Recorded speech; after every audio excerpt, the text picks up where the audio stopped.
Hello everyone, কেমন আছেন সবাই? আশা করুন ভালো আছেন। তুমিও আছেন ভালো। তো ভিডিও খান অনেক দিনকের আগত করে থোয়া আছে, তো ভিডিও আপলোড দিবার সময় নহয়, অনেক টাইম লাগে ভিডিওত ভয়েস দেওয়া কিবা করার টাইম লাগে। তো একটা নিয়ে আসলাম রেসিপি, তুমি কেন করি বানান তোমরা সবাই রেসিপিটা দেখি নেন।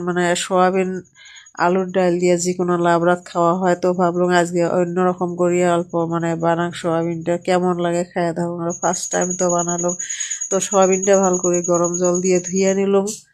প্রথমতে ধুয়ে ঠুয়ে তারপরে চিপি নিলাম, ভালো করে চিপি নিয়ে কান্তাইটা বসে দিলাম, দিয়ে একদম গরম চৌকাত বানায়। আর চৌকাত বানাবার ভাল লাগে, সবজি বাতি গ্যাসত বানাবার ভাল না লাগে।